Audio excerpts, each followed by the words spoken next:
Good evening, you're tuned into AWANI Tonight with me, Faye Kwan. The Air Force is investigating the case of a 25-year-old Armed Forces cadet from University Technology Mara, UiTM, who died from alleged abuse during a training session. In a statement, the Armed Forces confirms legal action will be taken against those involved if found guilty. The cadet reportedly died on November 13th during training as a reserve officer.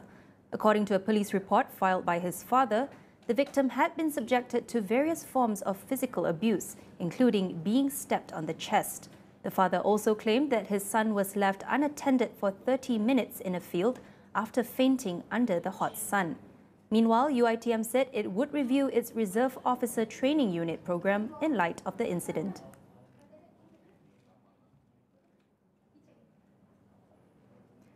Five cadet officers from the National Defence University of Malaysia, UPNM, have been expelled from the Military Training Academy and dismissed from the Army due to their involvement in bullying incidents. The officers will also have to repay the government for the expenses incurred during their time at the university. In a statement, Defence Minister Datuk Sri Khalid Nordin said the decision was made during Tuesday's Malaysian Armed Forces Council meeting. He stressed that this action is independent of any further measures by UPNM or the Attorney General's chambers. The five officers are required to repay a total of over 180,000 ringgit to the government. The first case involved Amirul Iskandar Ahmad Nurhanizan, who burned a fellow cadet with a hot iron and now faces criminal charges under Section 324 of the Penal Code.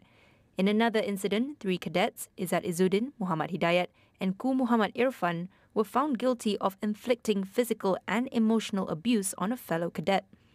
The final case involved Ahmad Hafi, who physically injured another cadet, causing lower back trauma. Former Prime Minister Datuk Sri Najib Razak and ex-Treasury Secretary General Tan Sri Irwan Seriga Abdullah have been granted a discharge not amounting to an acquittal or DNAA on 6 charges related to the International Petroleum Investment Company case. High Court Judge Datuk Muhammad Jamil Hussin ruled that the prosecution did not comply with the Criminal Procedure Code. Specifically, under Section 51A, the prosecution must provide relevant documents to the accused before a trial begins.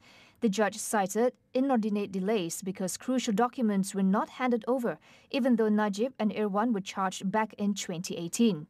This prevented the trial from proceeding despite multiple scheduled hearings. The prosecution explained that they had yet to obtain declassified documents under the Official Secrets Act from various ministries, which was beyond their control. In October, Najib and Irwan had pleaded not guilty to 6 charges of criminal breach of trust involving 6.6 billion ringgit in government funds paid to IPIC. Both men, however, can be recharged in the future.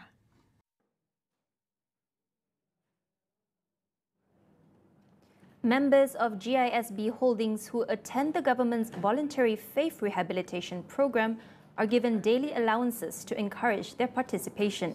Deputy Religious Affairs Minister Senator Dr. Zulkifli Hassan says the allowance are extended not only to the participants but also their children and spouses. Zulkifli said the initiative aims to help participants sustain their livelihoods. However, the allowance would not be granted to GISB members who had been detained or suspected to be involved in criminal activities. For those detained, a specialized program is in place, managed by the police, the prisons department and JAKIM. As for GISB children placed in shelter homes, he assured they will continue their schooling with proper Islamic guidance. Most of the states have declared GISB teachings as deviant after police raided 20 welfare homes linked to the company in September and rescued over 400 children, some of whom were allegedly sexually abused.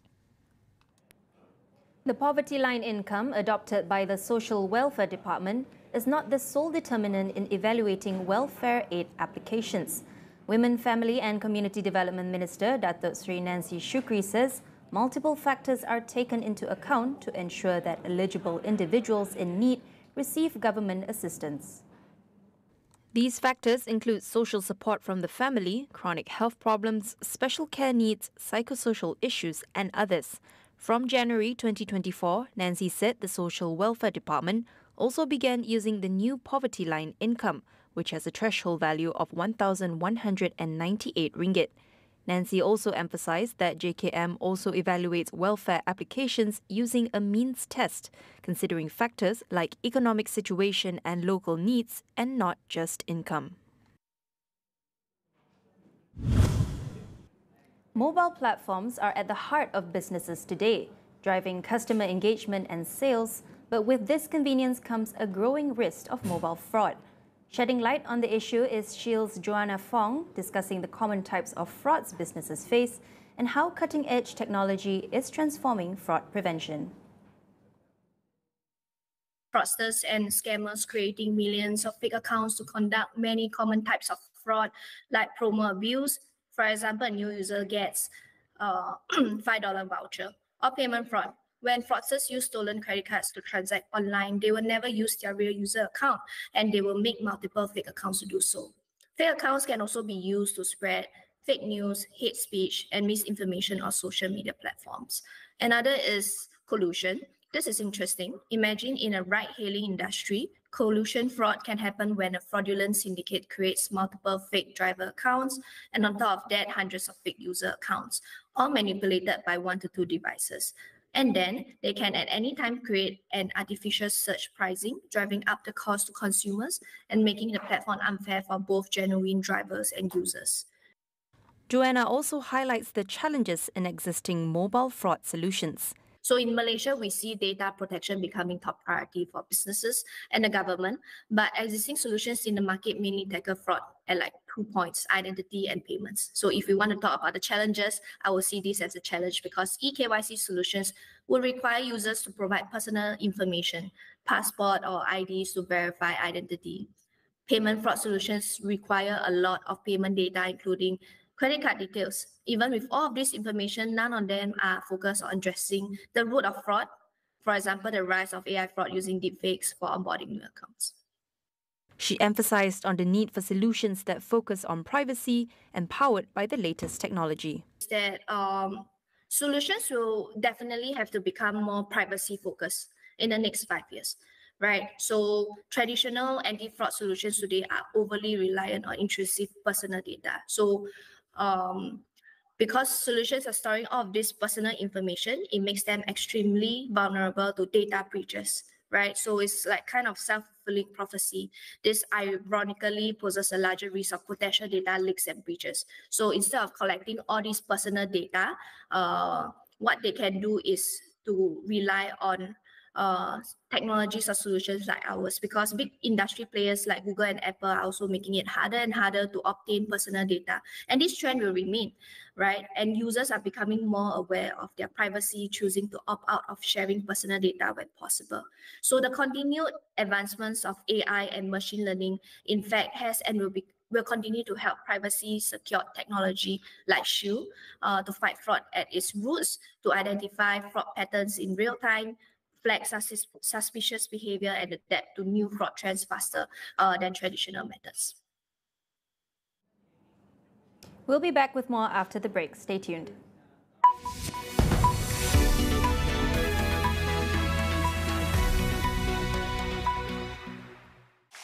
Rambut gugur lagi? Macam mana Gunakan Pantene Baharu dengan provitamin mikro yang meresap dan menguatkan rambut dari dalam. Rambut 10 kali lebih kuat terhadap rambut gugur. Pantene Baharu. Sesi pencalonan High Council. 3, 2, 1. Kau nak jadi amlah kau. Aku letu. Tepat kau saja. Hari ini, Kakak Kencang nak jawab semua soalan netizen tentang Astro Fiber Wi-Fi kencang 500 Mbps. Macam mana Astro Fiber boleh meningkatkan taraf hiburan pelanggan Astro? Sebagai pelanggan Astro, anda bukan saja boleh layan konten Astro di TV. Anda juga boleh stream secara on demand menerusi Ultrabox dan juga Astro Go app dengan internet seperti Astro Fiber Wi-Fi kencang. Jom dapatkan Wi-Fi kencang 500 Mbps dengan hanya RM90 sebulan. Tawaran eksklusif ni untuk pelanggan Astro, percuma router Wi-Fi 6, pemasangan dan Astro Fiber app.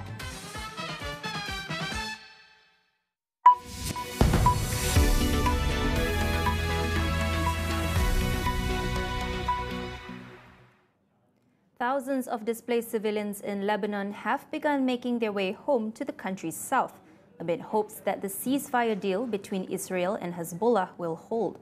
They reportedly began moving south shortly after the truce took effect in the early hours of today. The Lebanese army is planning to deploy an expected 5,000 troops to the south as part of the deal announced by US President Joe Biden and French President Emmanuel Macron. The pledge to respect the 2006 resolution, which requires Hezbollah to move away from the border with Israel, is at the center of the agreement. While the ceasefire is now in force, it remains unclear if all areas will be accessible. The Israeli army said its forces are still operating in some parts, with evacuation orders in place. Israel has also vowed to launch more attacks if there are any signs that terms are not honored.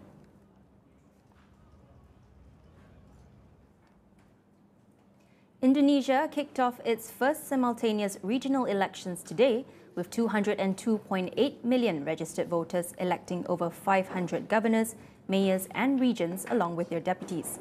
Vote counting is now underway until December 16th.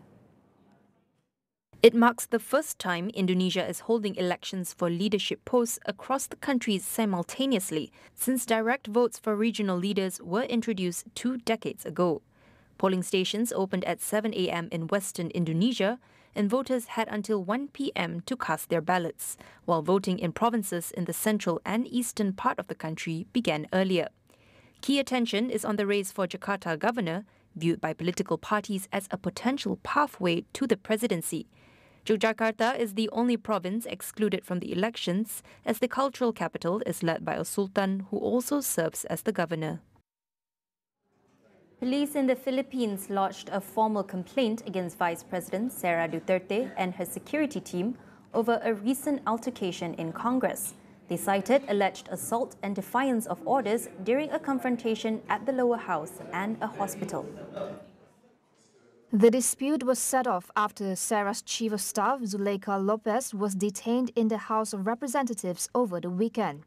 This was over accusations of obstructing a congressional inquiry into the spending of Sarah's office as vice president and her time as education minister. Authorities were ordered to transfer Lopez to a women's prison outside Congress, prompting intervention by Sarah and her staff. On November 23rd, Sarah, the daughter of former President Rodrigo Duterte, publicly threatened to have President Ferdinand Marcos Jr., his wife, and the House of Representatives Speaker assassinated if she herself is killed. Philippine law officials summoned her on Tuesday for questioning over the statements. Over in Laos, authorities have detained the manager and 7 staff members of a backpacker hostel in Vang Vieng after 6 tourists died from suspected methanol poisoning. The victims, 2 Danish citizens, 2 Australians, an American and a Brit, died after a night out on November 12th.